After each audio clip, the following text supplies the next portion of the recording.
পুঁটির মায়ের দাঁতের যন্ত্রণাটা আরো বেড়েছে। কাল সারা রাত যন্ত্রণায় ছটফট করেছে। আমাদের বৈদ্যমশাই দাঁতের শল্য চিকিৎসা শিখতেই বাইরে গেছেন, আজকের মধ্যেই আশা করি চলে আসবেন। কিন্তু ও যে আর পারছে না। শোনো, তুমি একটা তুলোর মধ্যে লবঙ্গ তেল দিয়ে পুঁটির মায়ের যে দাঁতে ব্যথা হচ্ছে তার গোড়ায় রাখো। বৈদ্যমশাই এলে আমি তোমাদের বাড়িতে যেতে বলছি। আচ্ছা গোপাল দাদা। যাই, বাজার থেকে চটপট ঘুরে আসি, এরপর আবার রাজসভায় যেতে হবে।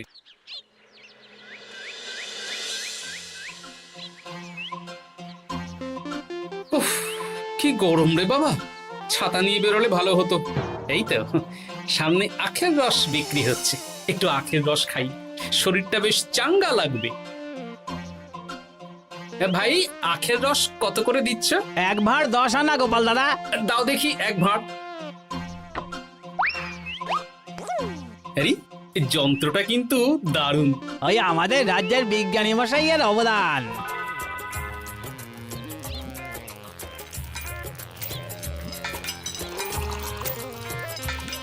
এই নাও গোপাল দাদা।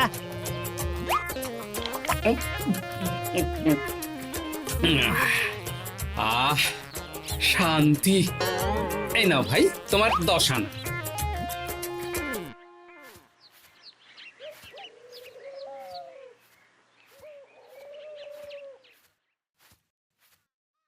কি রাজবৈদ্য, এই ফিরছ নাকি? হ্যাঁ, এতদিন আমি দাঁতের চিকিৎসার ব্যাপারে তেমন কিছুই জানতাম না, এবার সব শিখে এসেছি। ভালোই করেছো, তুমি একেবারে প্রথম রোগীকে দেখে তারপর রাজসভায় এসো। প্রথম রোগী? পুঁটির মা গো, কালকে সারা রাত যন্ত্রণায় ঘুমোতে পারেনি। আরে আর বলো না, কদিন আগেই পুঁটির মাকে নিয়ে পুঁটির বাবা আমাদের বাড়িতে এসেছিল। দেখলাম ওই বাড়ির দাঁতে বিস্তর সমস্যা।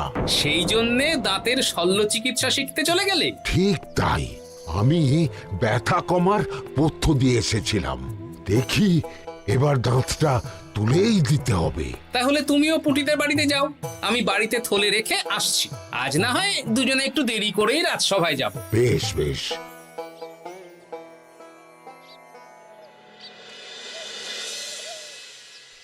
দেখুন মহারাজ, দেখুন আজকে রাজবৈদ্য আসেনি, আর ওদিকে গোপালও ডুব দিয়েছে। এই আনন্দে আমাদেরও ছুটি দিয়ে দিন মহারাজ। কি আনন্দে? এই গরমে বাড়ি বসে একটু আমপানার শরবত খাবো আর ঘুমবো। রাজ্যের সেনাপতি যদি বিশ্রামের কথা বলি, তাহলে আমার আর কিছুই বলার নেই।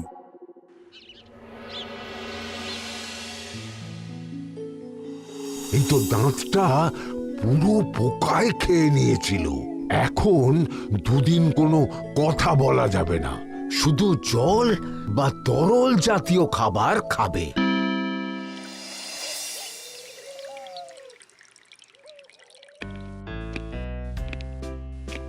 ওই তো গোপাল আর রাজবৈদ্য দুজনে একসাথে রাজসভায় ঢুকছে।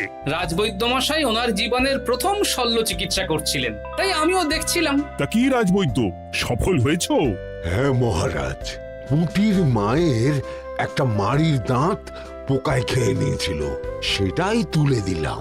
ভালোই হলো, আমাদের রাজ্যে কোনো দাঁত তোলার বৈদ্য বা চিকিৎসক ছিল না। এখন তুমি সাধারণ রোগ ব্যাধি নিরাময়ের সাথে সাথে দাঁতের চিকিৎসাও করবে। কিন্তু মহারাজ, একটা যে সমস্যা আছে। আবার কি সমস্যা? আমি যে দাঁতের শল্য চিকিৎসা করি, এটা তো আর রাজ্যবাসী জানে না, তাই কতজন আর আমার কাছে আসবে সে নিয়ে আমার সন্দেহ আছে। মানে তুমি চাইছো যাতে তোমার কাছে বেশ কিছু রোগী তাড়াতাড়ি আসুক, যাতে তুমি অনুশীলনও করতে পারো, তাই তো? একদম ঠিক ধরেছেন মহারাজ, কাজ না করলে হাত পাকাবো কি করে? তাহলে ঢেড়া পিটিয়ে বলে দিলেই তো হয়। এতে তেমন ভালো কাজ হবে বলে মনে হয় না। তা তুমি কি বলতে চাইছো গোপাল? প্রচার হবে, কিন্তু একটু অন্যভাবে। কিভাবে? আজ বিকেলে আমি রাজবৈদ্যর হয়ে প্রচার করব, শুনে নেবেন। বেশ। শুনুন শুনুন শুনুন, আমাদের কৃষ্ণনগরের রাজবৈদ্য এখন দাঁতের শল্য চিকিৎসাও করছেন। যারা যারা আমাদের রাজবৈদ্যের কাছে দাঁত তোলাবেন, তাদের দাঁত তোলার পরে দুদিন কোনো শত্রু থাকবে না। চিকিৎসার সময় সকাল 7টা থেকে সকাল 10টা পর্যন্ত।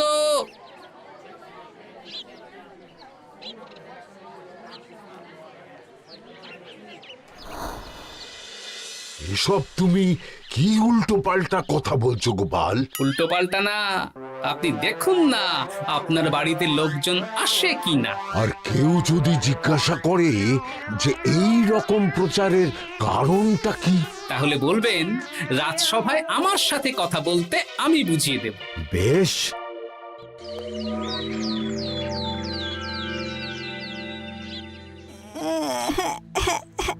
তোকে বারবার বলি এত মিষ্টি গুড় কাঠি খাস না।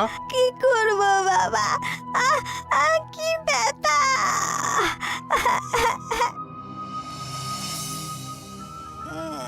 বাড়ি আছেন নাকি বৈদ্যমশাই?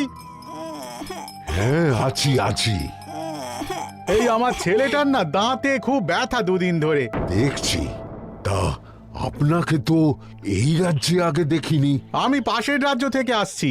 শুনলাম আপনার কাছে দাঁতের শল্য চিকিৎসা করালে আগামী দুদিন কোনো শত্রু থাকবে না। ঠিকই শুনেছেন। বেশ, তাহলে বলুন কেন থাকবে না? আগে চিকিৎসাটা করি, তারপর বলছি।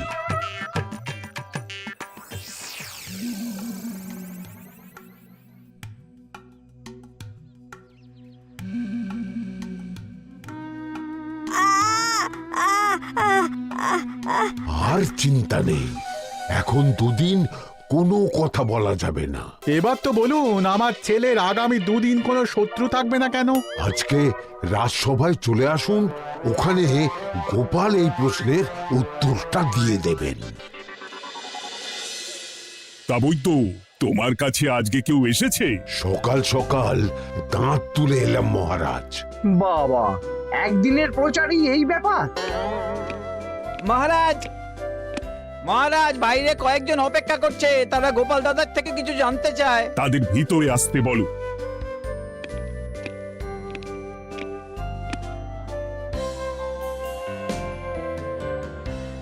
আজ আমার ছেলে বৈদ্যমশাইয়ের কাছে একটা দাঁত তুলিয়েছে। আমি জানতে চাই প্রচার অনুযায়ী আমার ছেলের নাকি আগামী দুদিন কোনো শত্রু থাকবে না, সেটা কেন বলা হয়েছে? আমরাও জানতে চাই। বলতে পারি, কিন্তু কথা দিতে হবে। এই কারণটা বাইরে আর কাউকে বলা যাবে না। বেশ, বলবো না। বাংলায় একটা প্রবাদ আছে, বোবার শত্রু নেই। মানুষ সাধারণত কথার বিনিময়ে মতবিরোধ, বিবাদ বা শত্রুতা করে। যে ব্যক্তি কথা বলতে পারে না, তাই তার সঙ্গে কথা বলে মতবিরোধ হওয়ার কোনো সুযোগই নেই। মানে যার যার দাঁত তোলা হবে তারা তো আগামী দুদিন কথা বলতে পারবে না। আর কথা না বললে কোনো বিবাদ হওয়ার ব্যাপার নেই। আর বিবাদ না হলে কারো সাথে শত্রুতাও হবে না। কি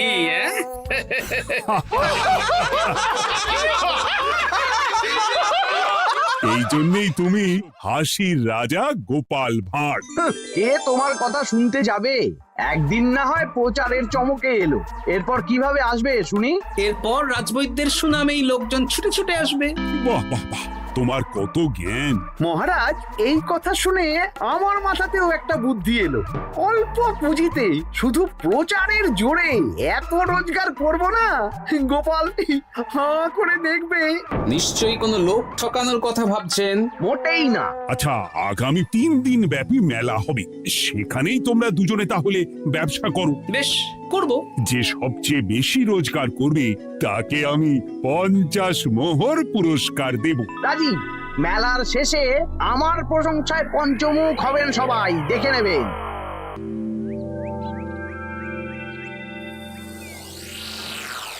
খুব তো বড় মুখ করে বলে এলেন যে ব্যবসা করবেন মেলার মাঠে। তা আপনি কি ব্যবসা করবেন শুনি? ভাগ্য পরীক্ষার দোকান দেব। মানে আমি বিভিন্ন মেলায় দেখেছি যে একটা দোকানে নিচের দিকে হেলানো অবস্থায় একটা পাতলা কাঠের পাটাতন থাকে। সেই পাটাতনের উপরে 1 থেকে 6 অবধি সংখ্যা লেখা থাকে, তাই তো? হ্যাঁ, যারা মেলায় ভাগ্য পরীক্ষা করতে আসবে তাদের ফাঁপা লোহার 6টা বল দেয়া হবে। যদি ওই 6টা বলই 6 নম্বর লেখা খোপের মধ্যে ঢোকাতে পারে তাহলে প্রথম পুরস্কার পাবে। আমিও ওটারই দোকান দেব, কিন্তু শুধুমাত্র একটাই পুরস্কার থাকবে। 6টা বল 6 নম্বর খোপের মধ্যে ফেলে কেউ যদি 36 করতে পারে তাহলে সে পাবে 100 মোহর উপহার। আরে খেলার জন্য কত মোহর লাগবে? 1 মোহর। আপনি কিন্তু জেনে বুঝে বিপদ ডেকে আনছেন। একজন কেউ ফেলে দিলেই আপনার হাত থেকে 100 মোহর ফসকে যাবে। আরে মেলার ভিড়ে যদি আপনি পুরস্কার না দেন তাহলে জনতার একটা মারও ফসকাবে না। আরে সেই জন্যই তো তোদের পোষা। তোদের মধ্যে যে কোনো একজন ওই কাঠের পাটাতনের নিচে লুকিয়ে থাকবি। যখনই দেখবো কেউ 36 করে ফেলছে আমি গলা ঠাকরাবো আর তোরা কাঠের পাটাতনটা হালকা করে নিচ থেকে নাড়িয়ে দিবি। এটা তো দারুণ বুদ্ধি। কি বলছো গোপাল, তুমি আখের রসের দোকান দেবে? হ্যাঁ, এই গরমে আখের রসের বেশ চাহিদা। তোমার বানানো ওই যন্ত্রের চাকা ঘোরাবো আর আমার ভাগ্যের চাকা ঘুরবে। সে ঠিক আছে, আমার কয়েকটা যন্ত্র বানানোই আছে। তুমি না হয় মেলায় ব্যবহার করো 3 দিন। ব্যাস, আর চিন্তা নেই। এবার শুধু জমিয়ে আখের রস বিক্রি করব, সাথে বিভিন্ন মশলা, বরফ আর পাতিলেবুর রস দেব।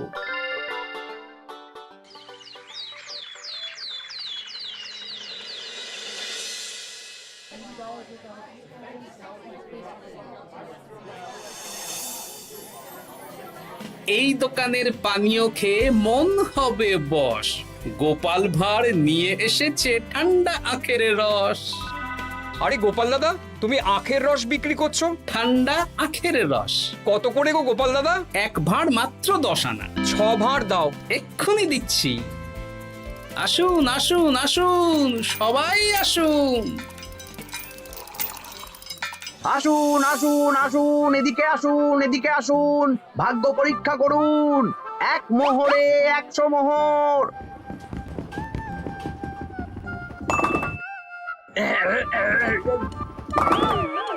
ভাগ্য পরীক্ষা করুন। মন্ত্রী মশাই বলেন কি 1 মোহরে 100? তুমিও ভাগ্য পরীক্ষা করাবে নাকি? একবার বাজিয়ে দেখতে দোষ কি? দাও, আখের রস খেয়ে বরং চলে যাই। এই তো হয়ে এসেছে। এই নাও, ধরো।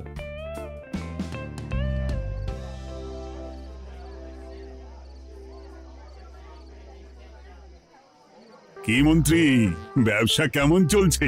ভালোই। আপনি একবার ভাগ্য পরীক্ষা করে দেখবেন নাকি মহারাজ? না না না, আমি এসবে নেই। জানি আপনার কাছে 100 মোহর নস্যি, তবুও 1 মোহরের বিনিময়ে চেষ্টা করে দেখুন না। আচ্ছা, এত করে বলছো যখন, দেখি। 1 মোহরে 6টা বল। বাবা বাবা বাবা, দেখুন মহারাজ চেষ্টা করে।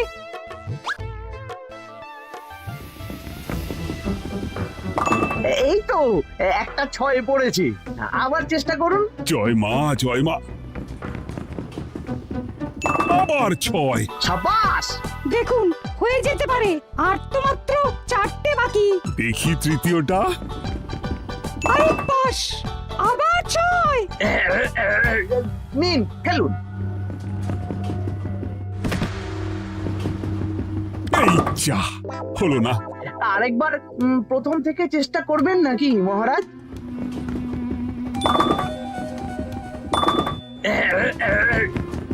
না, এবারেও হলো না। 2 মোহর জলে। অন্য সব জায়গায় বাকি সংখ্যাতেও পুরস্কার থাকে, আপনার এখানে নেই কেন? আমার এখানে ধামাকা পুরস্কার, তাই বাকি আর কিছু রাখিনি। 36 করতে পারলেই 100 মোহর। এই নাও মন্ত্রী, 2 মোহর।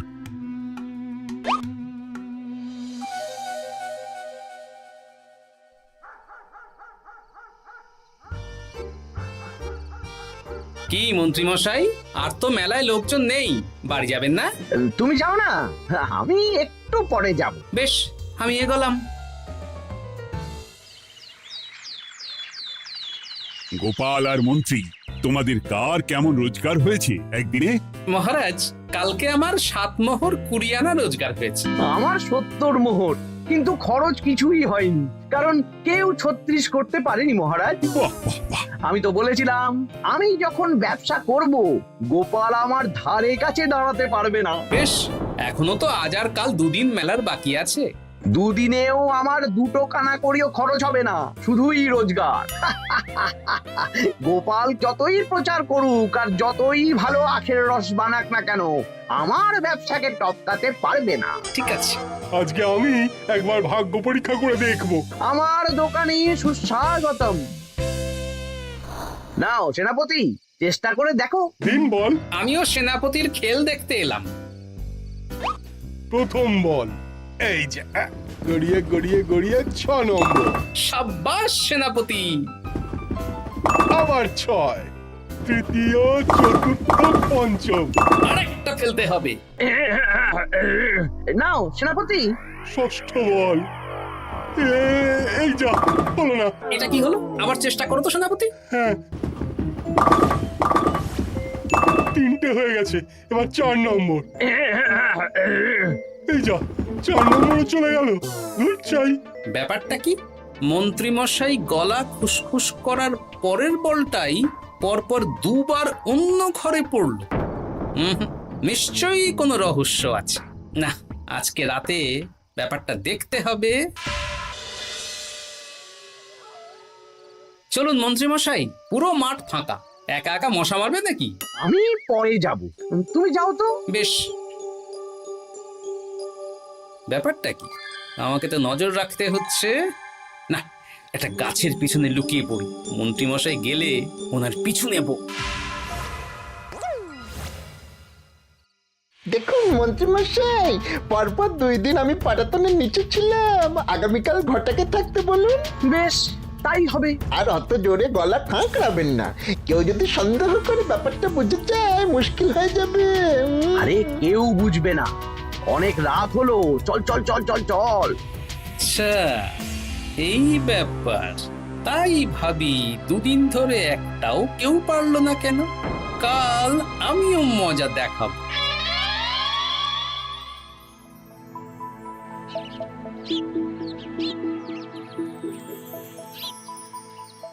বাবা চলে এসেছেন দেখছি।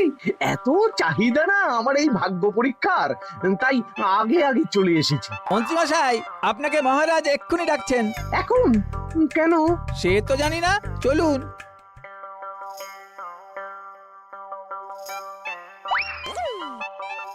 এই বেটা ঘটা, এবার বেরো। এ কি গোপাল দাদা, তুমি? হ্যাঁ আমি। খুব চালাক ভেবেছিস না?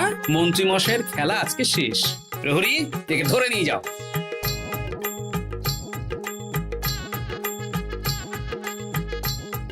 বিজ্ঞানী, তুমি তোমার চুম্বক নিয়ে এসেছো তো? হ্যাঁ, এবার 6 নম্বরের নিচে একটা টান টান করে সমান রেখা টানতে হবে, আগা থেকে গোড়া অবধি।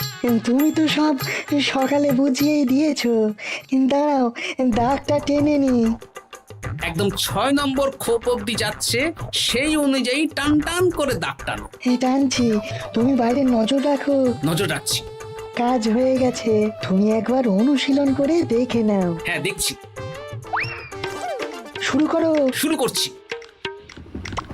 একদম পাক্কা আছে। দূর, কেউ ডাকেনি, অকারণে সময় নষ্ট করলো। কতগুলো খদ্দের ফিরে গেছে কে জানে। কি হলো মন্ত্রী মশাই, এত রাগ কিসের? রাগ হবে না, ওরই বেটা আমার সাথে মজা করছিল। বেশ অনেকজন খদ্দের ফিরে গেল, আমার কত ক্ষতি হয়ে গেল। আমি খেলে আপনার ক্ষতিপূরণ দিতে পারি। কি, তুমি খেলবে? হ্যাঁ, ভাগ্য পরীক্ষা করতে দোষ কোথায়?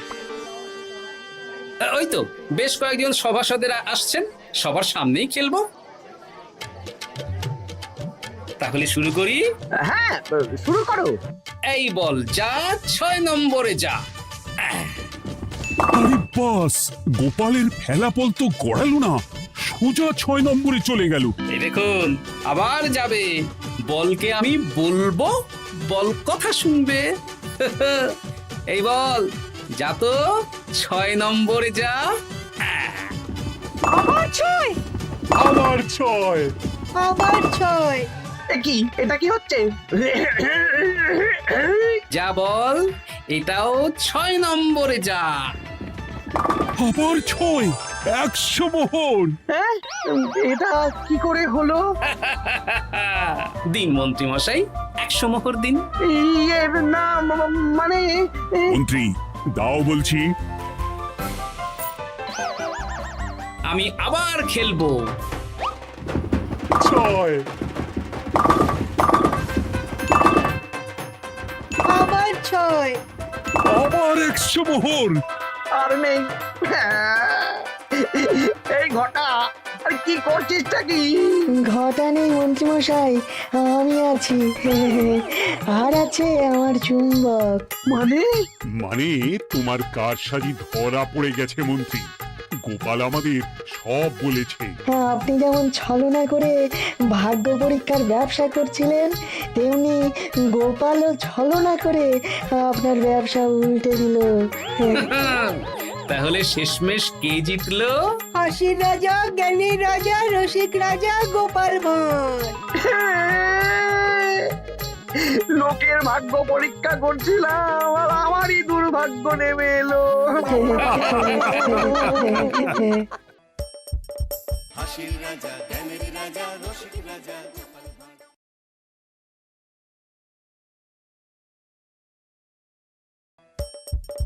হাসির রাজা।